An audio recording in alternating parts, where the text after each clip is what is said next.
오늘 우리 같이 나눌 하나님의 말씀의 성경의 본문은 마가복음 4장 35절로 41절까지의 말씀입니다. 마가복음 4장 35절로 41절까지의 말씀 우리 한 절씩 나누어 읽도록 하겠습니다. 35절부터 읽겠습니다. 그날 저녁이 되었을 때에 예수께서 제자에게 말씀하셨다. 바다 저쪽으로 건너가자. 그래서 그들은 무리를 남겨두고 예수를 배에 계신 그대로 모시고 갔는데 다른 배들과 함께 따라갔다. 그런데 거센 바람이 일어나서 파도가 배 안으로 덮쳐 들어오므로 물이 배에 벌써 가득 찼다. 예수께서는 우물에서 배를 메고 주무시고 계셨다. 제자들이 예수를 데려가다가 선생님과 주님을 데리고 왕초사 하시니까 예수께서 일어나 바람을 꾸짖으시고 바다더러 고요하고 잠잠하여라 하고 말씀하시니 바람이 그치고 아주 고요해졌다. 예수께서 그들에게 말씀하셨다. 왜 무서워하느냐 아직도 믿느냐. 같이 봅니다. 그들은 큰 두려움에 사로잡혀서 서로 말하였다. 이분이 누구이기에 바람과 바다까지도 그에게 복종하는가. 네, 우리 말씀 나누기 전에 다시 한번 앞뒤 옆에 분들에게 하늘복으로 서로에게 축복하십시다. 하늘복 많이 받으십시오. 인사합시다. 하늘복 많이 받으십시오. 많이 받으십시오. 아까 빠진 광고가 있어서 드리는데 끝난 다음에 3월, 4월 생일 당하신 분들 생일 축하하는 시간이 있습니다. 이렇게 하시고 그리고 끝난 다음에 오늘 점심 저희는 피자 아마 주문이 되는 것 같은데 우리 인경자매하고 건영 형제네 가정에서 특별히 오늘 저희를 위해 쏘시는 겁니다. 이따가 드실 때 허겁지겁 드시지 말고 감사하다 표현하고 드시면 좋겠습니다. 네. 자, 오늘 우리가 함께 읽은 이 본문의 말씀은 예수님께서 바다와 이 파도를 꾸짖으셔서 잔잔케 하셨다. 그런 내용이 기록된 사건입니다.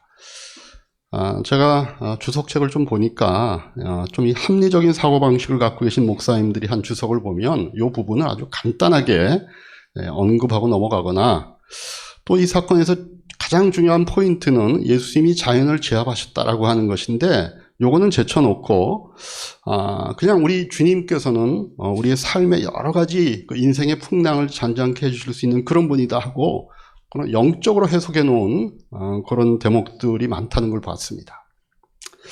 왜 이렇게 중요한 사건을 요걸 그냥 슬쩍 넘어가시려고 하거나 아니면 또 예수님께서 바람을 잔잔케 하고 또 이 파도를 바다를 이렇게 잘 통제하셨다 이런 중요한 사건을 그냥 왜 영적으로만 해석을 했을까 생각해 보니까 아마 그렇게 해석한 분들은 기적을 믿지 않았기 때문이 아닌가 그런 생각이 듭니다.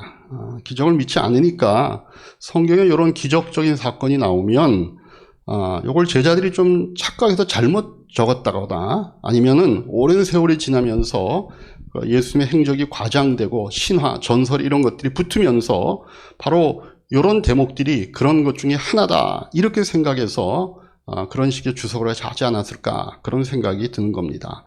근데 제가 좀 이따 이제 말씀을 드리겠지만 오늘 이 본문으로 보면 이 사건 속에 함께 분명히 있었고 또 그래서 그 사건을 직접 목격했던 분들의 개인 체험담을 써놓았다라고 하는 그런 흔적들이 여기저기 보이기 때문에 이 사건은 역사적 시간 속에서 일어난 분명한 사실이고 기적이다라고 하는 것들을 우리가 알게 되는 겁니다. 이게 무슨 얘기인가 하면요. 여러분도 아시겠지만 이제 예수님이 이때쯤 되시면 인기가 굉장히 이제 높아지시는 겁니다. 그래서 예수님 말씀을 듣고 또 병도 고칠 수 있다 그러니까 수많은 사람들이 몰려들어서 예수님을 좀 막 만져보려고도 싶고, 그죠? 막 또 예수님께 막 조금 더 가까이 와서 그 말씀을 들으려고 하니까 예수님께서 도저히 그 상태로는 사람들을 가르칠 수가 없는 겁니다. 그래서 한 번은 좀 배를 빌려서 배 위에 올라가셔서 말씀을 전하시고 사람들은 해안에 앉게 하셔서 이제 가르치시는 겁니다. 그리고 이제 말씀을 다 마치신 후에 그 배를 타고서 저쪽으로 건너가자라고 하는 그런 이제 상황 중에 오늘 이 본문의 사건이 이제 벌어진 거죠. 근데 여기 참 짧은 사건이지만 우리가 아까 읽었던 그 본문의 내용을 읽어보면 요거는요 이 사건을 목격하고 체험한 사람이 직접 썼다라고 하는 힌트가 여기저기 나오는 겁니다. 이게 뭐냐 하면 이렇게 기록 가운데 이 사건의 의미와 직접 관계없는 거, 또 이 기록이 주는 교훈과는 관계없는 세부적인 사항들이요, 여기저기 나와 있어요. 이 사건과 또 이 사건이 주는 교훈과는 관련이 없지만 이 사건을 경험하는 사람들의 입장에서 보자 그러면은 자기네들이 경험한 것이 너무나 강렬하게 머릿속에 남아있기 때문에 이 얘기를 누구에게 전하려고 할 때는 무심결에 나올 수밖에 없는 그 세부적인 사항들까지 거기에 들어있다는 겁니다. 예를 들어서 35절 보면 출발할 때가 그날 저녁 때가 되었을 때라고 하는 언급 같은 게 나오는 겁니다. 이게 꼭 필요가 없는 얘기거든요. 또 36절 후반부에 보면 다른 배들도 따라갔다 이런 내용이 나옵니다. 근데 이 배들이 왜 따라갔는지, 그리고 이 풍랑 이후에 이 배들은 그럼 어떻게 되었는지 여기에 대해서 전혀 언급이 없어요. 근데 이런 얘기들을 뭐하러 거기에 넣겠습니까? 그거는 이 사건을 그때 경험하는 사람들의 뇌리에 이게 남아있기 때문에 무심결에 이런 기록을 누구에게 전하자면 그게 따라서 나오는 거죠. 또 예수님께서 주무시는 위치도 보면 38절에 고물에서 베개를 베고 누우셨다. 고물은 배 뒤편을 얘기하는 거거든요. 근데 꼭 그 예수님이 어디에서 주무셨는지 무슨 관계가 있어요. 배 안에서 주무셨다라고 하는 게 중요한데, 근데 그 장소를 고물에서 이렇게 세부적인 사항을 설명해 놓은 걸 볼 때 이거는요, 직접 그 자리에 있었고 목격했던 사람이 쓴 기록이다라고 하는 걸 우리가 알 수 있는 겁니다. 그럼 그 기록을, 그런 것들을 얘기한 그 당사자가 누굴까요? 이런 세부적인 얘기를 할 수밖에 없던 그 자리에 있었던 이 사건을 목격한 그 사람이 누굴까요? 정확하게는 베드로겠죠. 그죠? 베드로. 근데 여러분들 이 마가복음은요, 마가의 기록이잖아요. 근데 이 마가는 베드로에게서 들어서 적은 예수님의 얘기입니다. 그죠? 마가가 직접 예수님의 12제자가 아니라서 마가는 이 자리에 있지 않았습니다. 근데 이런 풍랑이 일었을 때 그 자리에 있었던 이 베드로의 얘기를 듣고서 마가가 여기에 이 기록을 남긴 거죠. 자, 그럼 이 직접 목격한 증인들이 있는 이 기적의 사건을 우리가 읽으면서 한 3가지 정도 우리 눈에 반짝 들어오는 게 있어요. 첫 번째가 뭔가 하면 그리스도의 능력입니다. 그리스도의 능력. 예수님은 자연도 제어하시는 분이다라고 하는 거죠. 그럼 한번 같이 따라해 봅시다. 예수님은 자연도 제어하시는 분이시다. 네. 막 바람이 불고 풍랑이 이른데 예수님께서 잠잠하라 이렇게 말 한마디 하시니까 즉시 바람이 그치고 풍랑이 잠잠해졌습니다. 근데 많은 분들이 이걸 믿질 않아요. 그러니까 세상 사람들이 안 믿는 거는 그렇다 쳐도 우리 크리스찬들 가운데서도 이런 사건을 역사적인 사건으로 믿지 못하는 분들이 꽤 있습니다.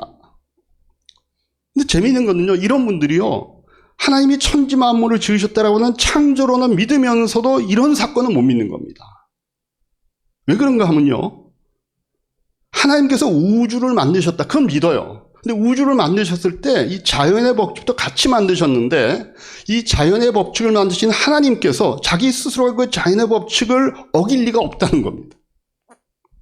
그래서 하나님께서 자연 법칙을 만들어 놓으시고 그걸 무시하거나 그걸 무효화시키는 이런 이적적인 사건, 기적 사건을 일으킨다는 것은 이건 말이 안 된다라고 생각하기 때문이죠. 그 나름대로 얼마나 합리적인 생각이, 똑똑한 생각이잖아요. 근데 사실 이런 기적이 일어난다고 해서 하나님께서 이런 자연의 원리를 무효화시키는 게 아니죠. 사실은 자연의 원칙이 무효화되는 게 아니라 자연의 원리보다 더 큰 원리가 작용하기 때문에 이 자연의 원리가 사실은 눌리는 거죠.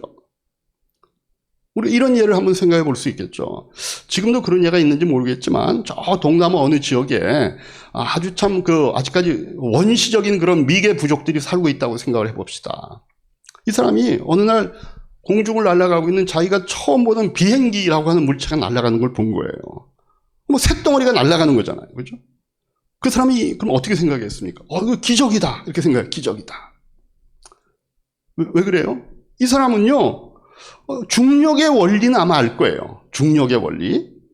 근데 이 사람이 중력의 원리를 뭐 이론적으로 아는 게 아니라 그런 용어도 이해하는 게 아니라 그 사람들의 그냥 삶 속에서 중력의 원리는 경험을 하고 있는 거죠.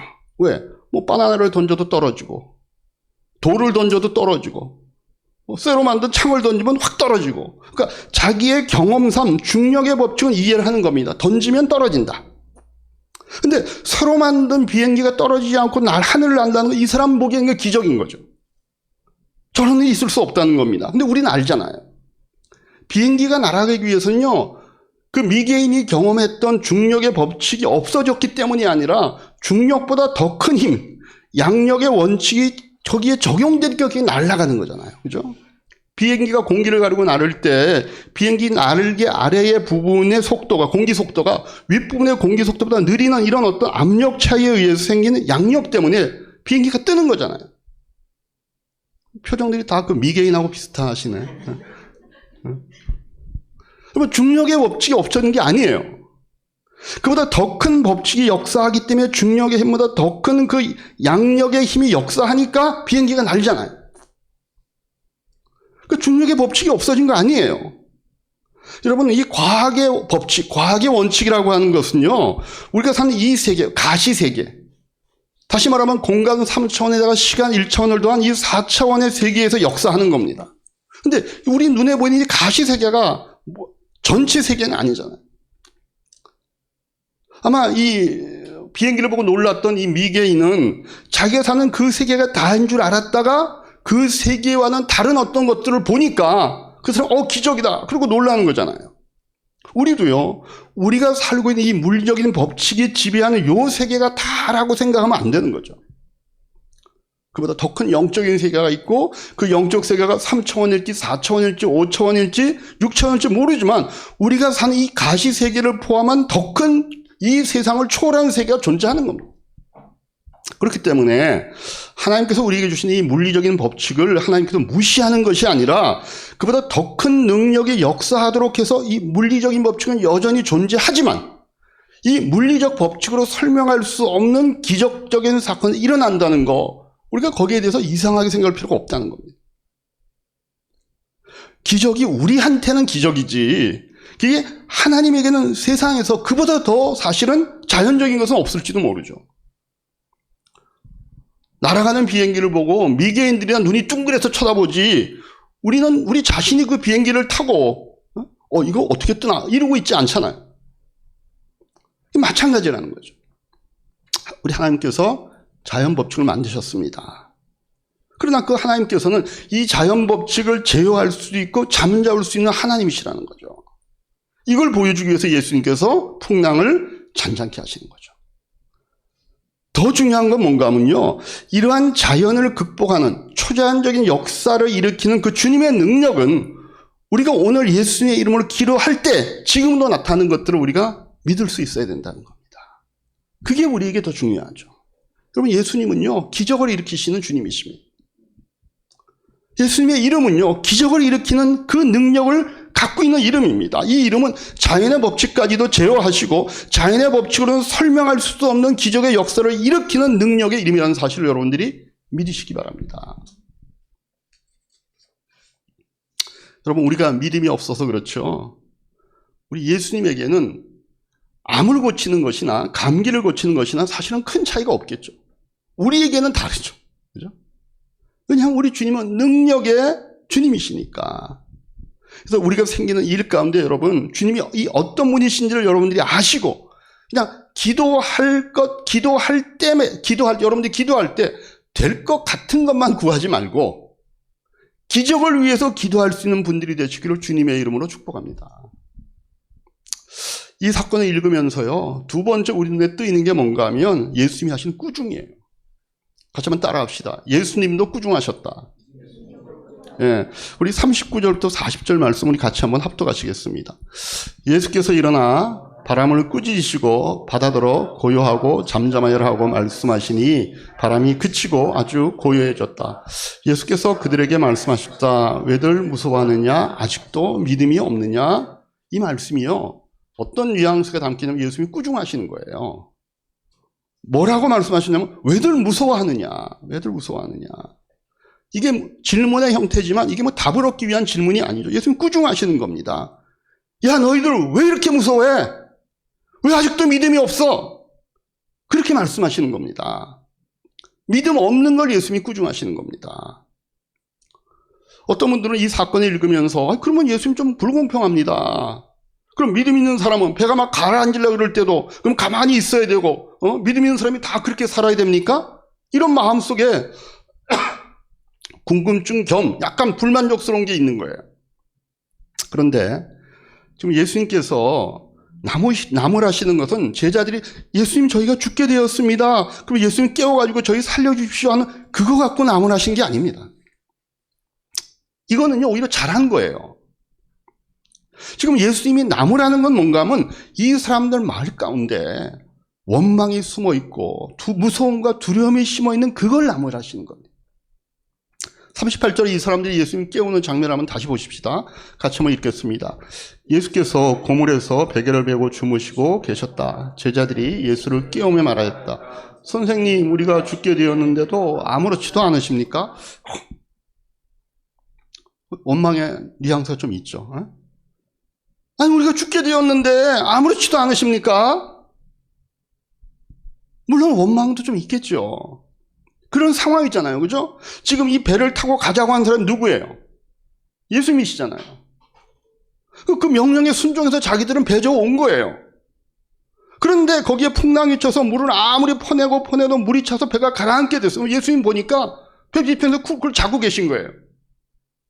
그 마음에 원망이 나올 수밖에 없는 상황인 거 이해가 됩니다. 예수님께서 오자 그래서 여기 오지 않았습니까? 예수님 말씀에 순종한 거 아닙니까? 근데 왜 잠만 잡니까? 그럼 이 사람들 직업이 뭐예요? 어부잖아요. 그러니까 바다에서 배 타고 가는 거 이 사람들 전문가입니다. 최선을 다했을 겁니다. 최선을 다했는데도 배는 가라앉습니다. 근데 예수님은 주무시고 계셔요. 저 같은 것도 발로 찼을지도 몰라요. 여러분, 우리가 세상 살면서 그런 원망 많이 하죠. 주님께 순종을 했는데 내가 최선을 다했는데 일이 풀리는 게 아니라 오히려 죽을 증에 빠지는 상황. 실패 직전에 있어.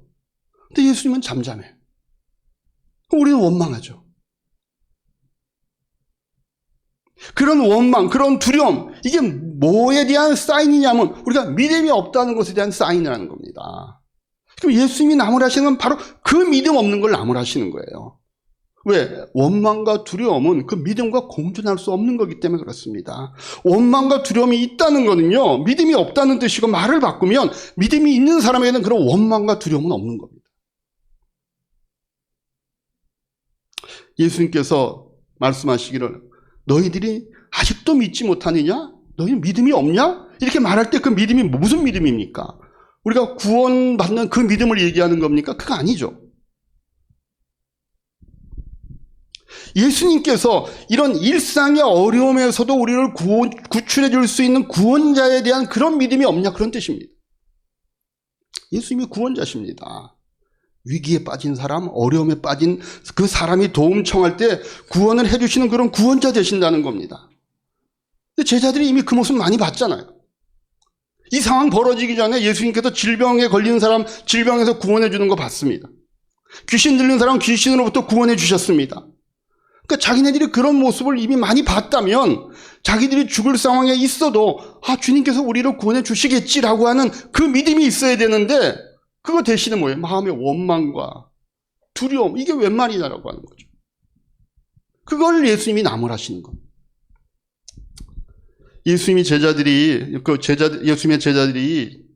예수님 지금 풍랑이 져서 우리가 죽게 되었습니다. 우리 좀 살려주세요 라고 조용하게 믿음을 갖고 얘기했으면 예수님이 그냥 일어나셔가지고 잠잠해라 이렇게 얘기하고 바다는 잠잠해지고 제자들에게는 야 너희 참 믿음이 대단하다 이런 상황 속에서도 어떻게 그냥 흔들림 없이 두려움 없이 그냥 나한테 그 믿음에 대한 고백을 이렇게 했느냐 어디 칭찬했을 겁니다. 우리가 어려움 가운데 예수님 깨우는 게 맞습니다. 그게 사실은 믿음에 대한 표시입니다. 예수님이 어떤 일을 해주실 거라고 하는 믿음이 없으면 우리가 예수님께 나와서 그 얘기 안 하겠죠. 근데 문제는 뭔가 하면 두려움과 원망이 그 안에 있었다는 거. 그게 믿음이 없다라고 예수님께서 꾸중하신 실상이죠. 여러분 우리 삶 가운데서 이런 원망과 두려움을 좀 빼야 됩니다. 여러분 예수님은 어떤 분이십니까? 예수님께서 우리 구원하시는 분 아니십니까? 하나님은요 신기한 게 뭔가 하면 예수 안 믿는 사람도 간절히 매달리면 그 사람도 구원해 주시더라고. 예수 안 믿는 사람도 간절히 기도하니까 그 기도에 응답해 주시는 분이시더라고요. 하물며 그의 자녀가 하나님 앞에 매달리는데 하나님은 응답 안 하실 리가 없는 겁니다. 왜? 하나님의 성품은 그러신 분이십니다. 우리 하나님은 구원해 주시는 분이시고 우리가 도움 청하는 소리에 귀를 막고 계신 분이 아니시기 때문에 그렇습니다. 어려움만 청한 사람이 울부짖을 때 하나님의 마음이 가만히 있지 못하는 분이십니다. 그래서 내가 어려울 때 도움을 청하면 이분이 도와주시라는 확신이 우리에게 있어야 됩니다. 그것 때문에 두렵고 그것 때문에 무섭고 그것 때문에 막 어쩔 줄 모르고 공황에 빠지고 이러면 안 된다는 믿음이 없다는 얘기입니다. 근데 중요한 건 예수님께서 우리를 향한 그런 어떤 구원하고 싶은 마음, 우리를 돕고싶은 그 마음만 예수님이 갖고 있으면 아무 소용이 없습니다. 이분이 우리를 도울 수 있는 그런 능력도 갖고 계셔야죠. 근데 예수님은 누구예요? 하나님이시잖아요. 그분은 전지전능하신 분이십니다. 그래서 예수님께서 28장 마태복음 28장 18절에서 이 얘기를 하실 수 있는 거죠. 우리 같이 한번 18절 한번 읽을까요? 시작. 내가 진정으로 너희에게 말한다. 무엇인지 너희가 땅에서 매는 것은 하늘에서도 매일 것이요 땅에서 푸는 것은 하늘에서도 풀리다. 이건 뭐죠? 마태복음 28장인데 제가 다시 읽겠습니다. 나는 하늘과 땅의 모든 권세를 받았다. 예수님 그렇게 얘기하십니다. 우리가 잘 아는 구절이니까 제가 다시 찾지 않겠습니다. 그러면서 제자들에게 예수님이 20절에 뭐라 그러냐면 내가 세상 끝날까지 너희와 함께 있을 것을 이렇게 얘기하죠. 함께 있는 것도 중요해요. 근데 함께 있는데 이분이 아무런 능력이 없어. 그럼요, 불편해요. 걔는 걸치적거리기만 해요. 근데 그분은 뭘부터 얘기해요? 내가 하늘과 땅의 모든 권세를 갖고 있다라고 얘기하면서 내가 너희들과 땅 끝까지 같이 가겠다. 그 얘기하시는 거거든요. 자기의 권세와 능력을 먼저 밝히시고 그리고 우리와 함께 계시다고 얘기하시는 분이십니다. 그래서 바울이요 골로새서 1장 16절에 예수님에 관해서 얘기하면서 이렇게 말씀하십니다. 같이 한번 읽겠습니다. 만물이 그에게서 창조되었습니다. 하늘에 있는 것들과 땅에 있는 것들, 보이지 않는 것들과 보이는 것들, 왕권이나 주권이나 권력이나 권세나 할 것 없이 모든 것이 그분으로 말미암아 창조되었고 그분을 위하여 창조되었고 모든 만물이 그리스도 안에서 창조되었고 그리스도로 말미암아 창조되었고 그리스도를 위하여 창조되었다고 얘기해요. 온 우주가 만들어진 것이 그리스도 안에서 만들어졌다고 합니다. 그리스도를 매개체로 해서 만들어졌고 그리스도를 위하여 만들어졌다고 얘기합니다. 이런 분이 우리 인생의 주인이신데 우리가 어떻게 원망하고 우리가 어떻게 두려워할 수 있냐는 거예요. 제가 지난주에 텔레비전 한 프로에서 소통 강사라고 얘기하는 그 김창옥 씨가 하는 그 프로를 한번 봤는데 제 귀에 딱 들어온 말이 있었습니다. 그분이 뭐라고 얘기하셨냐면은 삶의 긴장을 풀 수 있는 유일한 사람은 보호자가 있는 사람들이다 이렇게 얘기했습니다. 제가 그 얘기를 들으면서 성도들과 하나님의 관계가 딱 생각이 났습니다. 왜 우리가 우리의 인생을 살면서 긴장할 필요가 없냐? 우리에게 보호자가 계시잖아요. 그죠? 고아들, 뭔가 부모가 안 계신 분들, 아무도 자기를 돌봐줄 수 없는 사람은 인생을 긴장할 수밖에 없어요. 근데 부모님이 계시고 사랑하는 부모가 있고 그 아이를 돌봐줄 마음이 있는 부모가 있는 아이들은 긴장할 필요가 없습니다. 그리고 우리 하나님의 자녀들이 그런 거 아닌가요? 우리에게 그 보호자 되신 하나님이 계시고 그분은 천지 만물을 지으신 그 창조주 하나님이신데 왜 우리가 우리의 인생을 살 때 두려워하고 긴장하는 그런 마음으로 사냐는 거예요. 우리는 그냥 그분에게 우리를 필요를 아뢰고 도움을 청하면 되는 거예요. 왜냐하면 예수님은 우리의 구원자시니까. 울부짖는 자의 기도를 절대로 무시하지 않는 구원자시니까. 도움을 청하는 사람을 외면하지 못하는 구원자시니까 우리는 우리의 삶 가운데 만나는 원망과 두려움을 제거하고 예수님만 바라보고 도움을 청하는 우리 이하교회 성도들 되시기를 주님의 이름으로 축복합니다. 세 번째 우리 눈에 반짝 뜨이는 게 있습니다. 제자들이 느낀 두려움이에요. 우리 41절에 보니까 이 상황이 다 끝난 다음에 마가복음 4장 41절에 이렇게 되어 있습니다. 같이 한번 읽겠습니다. 그들은 큰 두려움에 사로잡혀서 서로 말하였다. 이분이 누구기에 바람과 바다까지도 그에게 복종하는 것. 예수님이 이때쯤 돼서 이제 제자들은요, 예수님에 대해서 이분이 참 범상한 인간 아니다. 요건 알았을 겁니다. 참 능력 있는 분이다. 이것도 알았을 겁니다. 근데 예수님께서 질병 고치고 귀신을 쫓아내는 거 이걸 통해서 대단한 분이라까지는 알았어요. 근데 풍랑까지도 잠잠케 할 수 있는 그런 분인 것까지는 몰랐던 것 같아요. 자연의 법칙을 제어할 수 있는 분이라고까지는 생각을 못했던 것 같아요. 그러다가 예수님 말 한마디에 이 바람과 파도가 잔잔해진 것을 보면서 그들에게 생긴 것은 두려움이었어요. 두려움. 그렇게 친밀해 보였던 예수님, 농담도 잘하시고 그렇게 따뜻했던 그분이 이런 능력을 행하는 걸 보고 그 다음에 그들의 마음에 찾아온 것은 두려움이었어요. 이분이 도대체 누구기에 바람과 바다까지 그에게 복종하는가. 여러분, 제자들은요, 예수님을 나름대로 꽤 안다고 생각했을 겁니다. 근데 사실은 예수님을 과소평가하고 있었던 거예요. 그게 우리 인간들의 공통적인 문제라고 저는 봅니다. 우리는 우리 자신이나 인간에 대해서 과대평가하는 성향이 있습니다. 근데 하나님의 능력을 의외로 과소평가한, 이게 얼마나 바보스러운 일인가요? 저도 그렇고 아마 여러분도 그렇고 아마 여러분들의 머릿속에 그리고 있는 하나님은 아주 왜소한 하나님일 수 있습니다. 이게 무슨 얘기예요? 제가 여러분에게 자신 있게 얘기할 수 있는 거는요, 여러분이 생각하는 하나님의 능력은 여러분이 믿는 것보다 훨씬 더 클 겁니다. 하나님의 사랑은 여러분이 생각하는 사랑보다 훨씬 더 크실 겁니다. 하나님의 지혜는 여러분이 생각하는 지혜보다 훨씬 더 크실 겁니다. 진짜 하나님은 여러분이 믿는 것보다 훨씬 더 크신 분이십니다. 우리가 믿는 하나님이요, 너무 왜소해요. 너무 무력한 하나님이고 너무 인정머리 없어 보이는 하나님이고 어떨 때는 너무 바보 같은 하나님이에요. 너무 벽창호 같은 하나님이에요. 우리가 그런 하나님을 믿고 있다고 하니까 우리 주변에 있는 사람이 나를 통해서 예수님을 과연 믿겠냐라고 하는 거예요. 우리가 믿는 하나님이 그런 하나님으로 믿고 있는데, 그럼 무력하고 무정하고 그렇게 멍청해 보이는 그런 하나님 왜 믿고 싶어지겠습니까? 그럼 우리가 예수님은 과소평가해서는 안 됩니다. 하나님 과소평가해서는 안 됩니다. 우리 믿음 생활이 신이 나지 않고 뭔가 좀 늘 불안한 가운데서 안절부절하는 가운데서 신앙생활의 가장 기후가 뭐예요? 예수님을 과소평가하니까. 우리가 이분이 있는 그대로의 그 모습을 보지 못하기니까 그러는 거예요.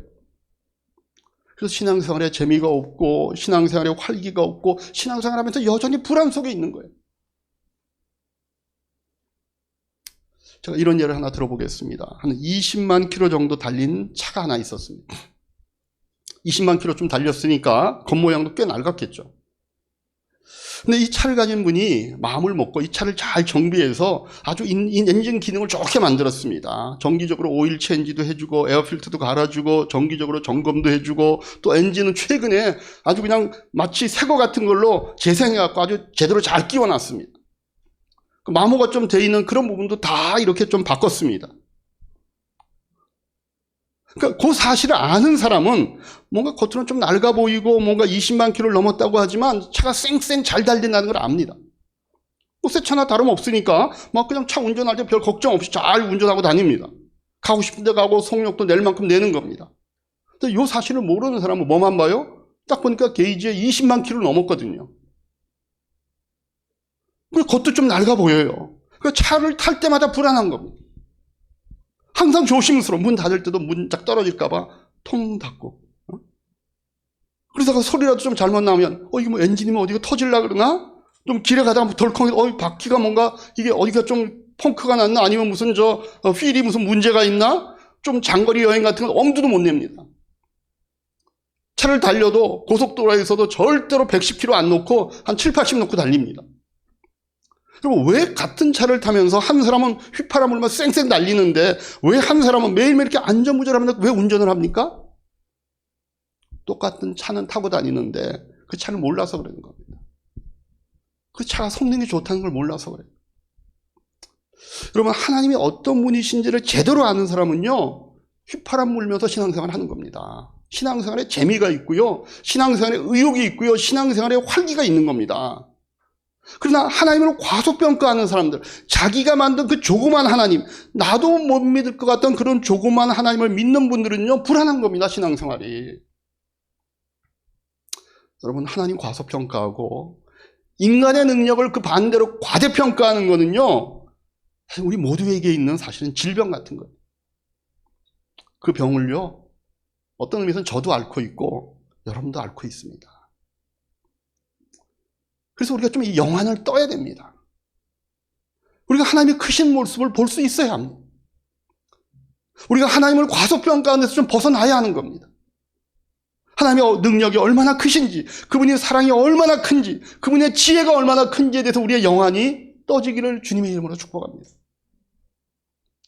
바울이 에베소서 교인들에게 편지하면서 에베소서 1장 17절에서 19절까지 이렇게 얘기합니다. 한 절씩 나눠보십시다. 우리 주 예수 그리스도의 하나님이신 영광의 아버지께서 지혜와 계시의 영을 여러분에게 주셔서 하나님을 알게 하시고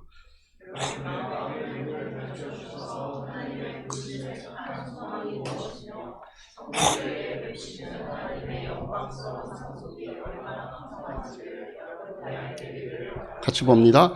또한 믿는 사람인 우리에게 강한 힘으로 활동하시는 하나님의 능력이 얼마나 엄청나게 큰지를 여러분들이 알기를 바랍니다. 네. 바울이 우리에게 지금 그거 요구하는 거예요.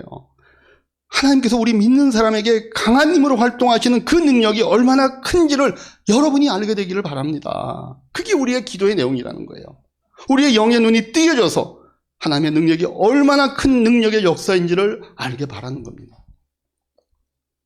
그럼 우리가 어떻게 해서 하나님을 과소평가하는 것부터 벗어나서 하나님의 그 큰 모습을 그대로 볼 수 있느냐? 첫째는요, 기도하는 수밖에 없습니다. 하나님은 제 영의 눈을 뜨게 해주십시오. 하나님의 큰 모습을 보게 해주십시오. 하나님의 그 크신 능력, 그 크신 사랑, 그 크신 지혜를 보게 해주십시오. 기도하는 수밖에 없습니다. 둘째는요, 순종하는 수밖에 없습니다. 하나님의 크신 능력을 체험하자면 우리의 머리로는 안 됩니다. 체험하기 위해서는 순종밖에는 방법이 없어요. 조그만 일 갖고 하나님께 의지했더니 하나님이 뭘 해주시더라는 이런 체험이 있으면 조금 더 큰 일에 대해서 하나님을 의지하고 또 그거 해주시는 하나님을 체험하고 난 다음에 조금 더 큰 것을 체험하고 이러면서 하나님의 크심을 우리가 체험해 나가는 겁니다. 여러분, 갑자기 점핑하는 신앙은 없습니다. 어느 날 무슨 부흥 집회 참여했더니, 내가 어느 날 무슨 좋은 영상을 봤더니, 내가 어느 날 기도를 뭐 그냥 며칠 금식 기도를 했더니 내 신앙이 갑자기 점핑하더라? 이런 건 없습니다. 우리의 신앙은요, 순종의 계단을 밟아 가는 것으로 크는 겁니다. 여러분, 그래서 아픈 분을 위해 기도하실 때도요, 처음에는요, 그냥 감기 낫게 해달라는 것 정도 기도하세요. 처음부터 무슨 뭐 암을 낫게 해주시고, 그 기도하면 맨날 마음속에 뭐 바뀌면, 하나님은 암도 안 낫게 해주신다. 그리고 그냥 처음부터 괜히, 처음에는요, 그냥 감기 걸린 사람을 위해서 기도해주고, 설사 나는 것 좀 멈추게 해달라고 기도해주고, 그렇게 하면서 자신이 늘면서 조금 더 큰 걸 위해서 나중에는 암을 위해서도 기도해 난 이런 기도의 용사가 되는 거죠. 하나님의 능력은 그렇게 체험하는 겁니다. 내 힘으로 벅차지 않은 것으로부터 그 조그만 사역부터 시작을 해서 그걸 통해서 하나님의 나이가 어떻게 채워주시고 어떻게 도와주시는가의 능력을 체험하고 조금 다음에 조금 더 거기에 자신은 없지만 내가 조금 더 도전해서 조금 더 큰 사역하고 그걸 또 하나님이 채워주시는 능력을 경험하고 그래서 조금 더 큰 걸 체험하고 이러면서 하나님의 크심을 우리가 경험해 간다는 거예요. 근데 처음부터 아무것도 안 해. 나한테 뭐 이 정도를 맡겨? 나를 어떻게 보는 거야? 내가 그래도 교회 다닌 지 벌써 3개월이야. 이것만 맡겨? 아니요. 하나님은 이렇게 차근차근 배워. 차근차근. 여러분과 제가 주님으로 모신 예수님은 대단하신 분이십니다. 온 천하 만물이 그 안에서 지어졌고요. 그로 말미암아 지어졌고요. 그를 위하여 지어졌다고 얘기합니다. 이분이 우리의 인생을 책임지고 세상 끝날까지 우리와 함께 있다라고 약속하시는 겁니다. 이러한 분을 주님으로 모시고 살면서 우리가 어떻게 불안하고 어떻게 우리가 두려워할 수 있습니까? 그분이 우리의 보호자고 그분이 우리의 뒷배가 되어주신다고 얘기합니다. 그래서 우리가 우리의 최선을 원하시는 그 하나님, 우리의 기도를 응답해 주시는 그 하나님 아버지, 이분을 통하여 우리는 기적을 기대하면서 기도할 수 있어야 합니다. 이렇게 와서 예수님께 도움 청할 때 구원자 되신 예수님께서 여러분들의 기도에 응답해 주시고 엄청난 기적을 나타내 주셔서 하나님을 더욱더 신뢰할 수 있게 만들어주는 그런 신앙을 가진 분들, 이야기교회 성도님 되시기를 다시 한번 주님의 이름으로 축복합니다. 기도하겠습니다. 시간 기도할 때 들으신 말씀 생각하면서 내가 오늘 이 말씀을 듣고 하나님 앞에 어떻게 살기를 원하는지, 내가 하나님이 나에게 뭘 하시길 원하는지 여러분들이 물어보시고 하나님이 들려주시는 음성이 있으면 여러분들 주보에 노트하시기 바랍니다. 문장으로도 좋고 단어로도 좋고 여러분들 많이 알 수 있는 어떤 기호로 적으셔도 좋고, 내가 하나님 앞에 이 말씀 가운데 뭘 결단할지, 뭘 회개할지, 뭘 감사할지를 적으셔서 일주일 동안 그걸 갖고 묵상할 수 있는 근거가 되게 하시기 바랍니다. 1분 정도 시간을 드리겠습니다.